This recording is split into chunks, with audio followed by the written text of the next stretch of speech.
अस्सलाम वालेकुम गाइस, मेरा नाम अली और आप देख रहे हैं अली स्पोर्ट्स स्क्रीन। देखने तो बनता है हमेशा आप लेकर टॉप क्रिकेट न्यूज़ का सेगमेंट। अगर नए चैनल पे पहली दफा है तो मेरे चैनल को सब्सक्राइब करना ना भूलिए, साथ में बेल आइकन को प्रेस करना ना भूलिए ताकि आपको नई से नई क्रिकेट न्यूज़ अपडेट मिलती रहे। तो जी हाँ दोस्तों, जो खबर निकल के सामने आ रही है वो ये आ रही है कि इंडिया वर्सेस पाकिस्तान का जो दुबई में मैच होने वाला चैंपियंस ट्रॉफी के 23 फरवरी को, जो नेक्स्ट मंथ इसी मंथ के एंड में जो कि 23 तारीख को मैच होने वाला है इंडिया वर्सेस पाकिस्तान का टाकरा, उसमें आज जो टिकट आए थे कुछ ही घंटों में सोल्ड आउट हो गए हैं भाई। वाह जी वाह। और आपको अगर मैं कैपेसिटी बता दूं तो 94,553 लोगों ने टिकट बेच दिया, मतलब उन लोगों ने टिकट खरीद ली है विद इन 2 आवर्स के अंदर अंदर। तो आप खुद लोग सोच लो कि कितने लोगों को इस चीज की मतलब के वेट हो रहा है कि यार 23 तारीख कब आएगी, हम लोग इंडिया वर्सेस पाकिस्तान का जो है टाकरे का मैच देखने को मिलेगा। मतलब कहने का ये मतलब है कि मैं अगर प्लेयर 11 के वाले से बात कर लूं इंडिया वर्सेस पाकिस्तान का, तो वो ये है कि इंडिया का परला भारी है, क्योंकि इंडिया के पास ज्यादा एक्सपीरियंस प्लेयर है और अच्छे प्लेयर्स हैं। ज़ाहिर है वो खेलते भी अच्छा है, इसमें कोई शक नहीं है, इसमें नो डाउट। लेकिन पाकिस्तान के पास जो है सिर्फ इस वक्त जो स्ट्रॉन्गेस्ट प्लेयर है 3 है इस वक्त, जो मैं अगर कहूँ नाम लेकर, तो पहले पे फखर जमान है, दूसरे पे बाबर आजम है, तीसरे पे रिजवान है। लेकिन इस वक्त बाबर आजम की फॉर्म जो हुआ तो बिल्कुल फारिग हुई होगी। रिजवान की भी कभी ऑन है कभी ऑफ है, और फखर जमान तो फॉर्म में लगा हुआ है। लेकिन इस बेचारे को पिछले सीरीज में मौका ही नहीं दिया, क्योंकि उसने ऐसा कुछ कमेंट किया था जिसकी वजह से उसको उन्होंने टीम में डाला ही नहीं था। और बाकी जो इन्होंने फहीम अशरफ का कमबैक करवा रहे, उसने ऑलमोस्ट 1 साल से 2 साल से जो है ना, और उसे क्रिकेट वनडे की तो खेली, 2020 की खेली थी, लेकिन वनडे की उसने बिल्कुल नहीं खेली है। तो जो सलमान अली आगा, उसको भी थोड़ा बहुत एक्सपीरियंस, इतना नया पुराना प्लेयर वो भी नहीं है, और साथ में सऊद शकील और कमरान गुलाम भी, वो भी इतने नए पुराने प्लेयर्स नहीं है। तो अगर इनको एक्सपीरियंस प्लेयर चाहिए तो थोड़े हैवी, और इनको मिडिल स्ट्रॉन्ग चाहिए था, तो इनको डालना चाहिए थे इफ्तिखार चाचा को, आसिफ अली को, क्योंकि वो 2 सही हार्ड हिटर है, स्ट्रेट की भी बाउंड्री लगा सकते हैं, लेग की भी और ऑफ की भी लगा सकते हैं।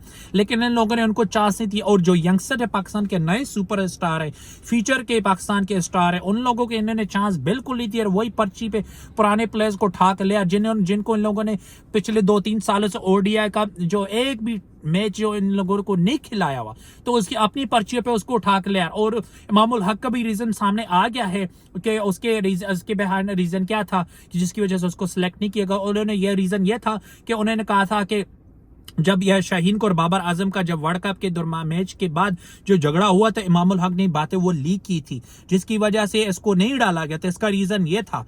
तो अब ये तो खैर अल्लाह जानता है कि ये यही रीजन था, उसी ने लीक की थी, किसी और ने लीक की थी, क्योंकि वो कहते हैं ना कि आग लगाने वाले बहुत सारे लोग होते हैं, लेकिन जो सही बात करने वाला तो वो 1 या 2% होंगे, और बाकी 90%, 95% या 99% जो होंगे आग लगाने वाले लोग होंगे। तो रीजन ये था कि मामूल हक को जो उन्होंने खबरें लीक की थी बाबर आजम या शहीन अफरीदी की जो फाइट होती वर्ल्ड कप के बाद के मैच के दौरान, तो उसी वजह से उसको नहीं डाला गया। तो बाकी अगर देखा जाए तो अमर जमाल को तो नहीं डाला गया, क्योंकि ऑस्ट्रेलिया में टेस्ट में उसकी अच्छी परफॉर्मेंस थी, लेकिन वनडे में उसकी कोई इतनी खास परफॉर्मेंस नहीं थी, जिसकी वजह से अमर जमाल को भी नहीं डाला गया। तो खैर वो भी नाराज है पीसीबी से और सेलेक्टरों से, तो जिसकी वजह से उसको भी नहीं डाला गया।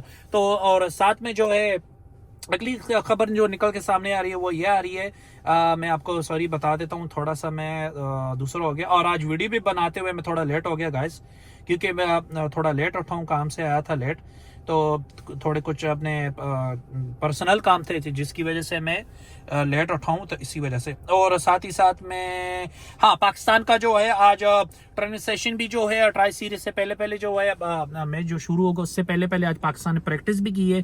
जो इन्होंने प्रैक्टिस की है उसके स्टेडियम में जाके, लाहौर में कदाफी स्टेडियम लाहौर में जाके उन्होंने प्रैक्टिस सेशन भी किया है।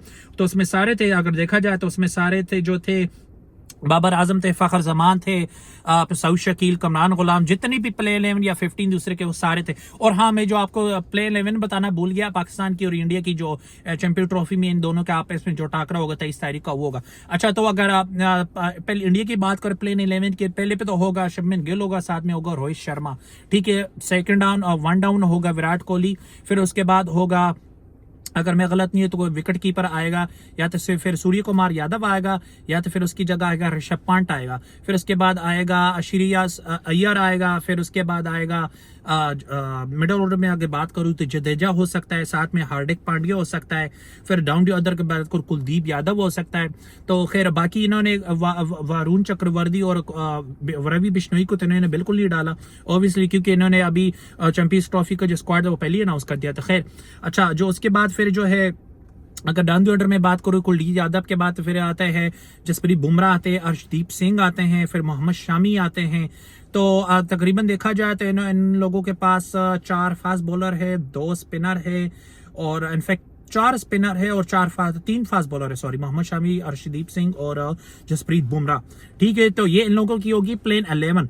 तो अगर पाकिस्तान की बात की जाए तो ओपनर पे आएगा फखर जमान आएगा, बाबर आजम उसके साथ आएंगे। अब तो सुनने को तो यही आ रहा है अगर बाबर आजम ना आया वो ओपनर पे तो फिर आएगा उस्मान खान, इन दोनों में से कोई आ सकता है। चलो उस्मान खान को फखर जमान के साथ ओपनर पे डाल देते।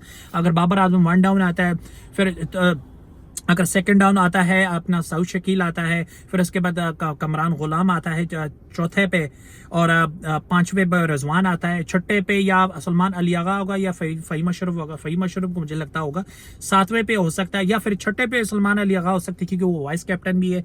सर इसलिए नहीं कि वो वाइस कैप्टन, इसलिए कि उसका रोल जो है प्लेइंग का उसका इसके लिहाज से बात कर रहा हूँ। और 7वें पे फ़हीम अशरफ हो सकता है क्योंकि इन्होंने as a batsman allrounder choose किया पाकिस्तान ने, तो इसी वजह से। तो फिर जो 8वें पे वो होगा शहीनशाह अफरीदी हो सकता है, 7 में हो सकते हैं नसीम शाह हो सकते हैं, 9वें पे 10वें पे हारिस हो सकते हैं, 11वें पे इब्रार अहमद हो सकते हैं। लेकिन मुझे पाकिस्तान की एक बात अच्छी बिल्कुल नहीं लगी, वो नहीं लगी क्योंकि इनको चाहिए था कि 2 स्पिनर डालने चाहिए थे एक ही बजाय, इन्होंने सिर्फ इब्रार अहमद को डाला है।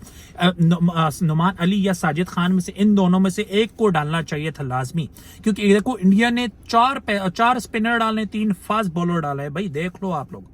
और लेकिन पाकिस्तान ने इसलिए डाला क्योंकि बैटिंग ऑलराउंडर इसलिए, लेकिन उनके थोड़ी बैटिंग थी वो स्ट्रॉन्ग करना चाहते थे जिसकी वजह से। लेकिन आपको एक बात बताऊं, दुबई की जो पिच है उसके ऊपर बहुत ज्यादा धूप पड़ती थी, जो धूप की वजह से वो स्पिनर को ज्यादा हेल्प करती है, ठीक है ना। तो आपको पता है कि जिस तरह से इंडिया के बॉलर से तो वो पाकिस्तान के आपको पता है माशाल्लाह से पाकिस्तान से 120 भी चेस नहीं हो सका था न्यूयॉर्क में, जिस तरह से इंडिया ने बॉलिंग कराई थी और पाकिस्तान की टीम सारी टीम लुढ़क गई थी और इतनी जलील हुए थे, इतनी बेइज्जती अपने मुल्क की करवाई थी इन लोगों ने को कोई हद ही नहीं है। तो खैर इस दफा तो कैप्टन भी थोड़ा डिफरेंट है, तो देखते हैं क्या होता है कि पाकिस्तान ये जीत पाती है इंडिया के खिलाफ मैच या नहीं जीत पाती है। लेकिन जो प्लान लेनी थी मैंने आपको बता दिए। और अगर वीडियो पसंद आई तो लाइक कमेंट शेयर सब्सक्राइब जरूर कीजिए चैनल को, ताकि आपको नई से नई क्रिकेट न्यूज अपडेट मिलती रहे। तो अपनी दुआ में याद रखिएगा, नेक्स्ट वीडियो मिलते हैं, अल्लाह हाफिज।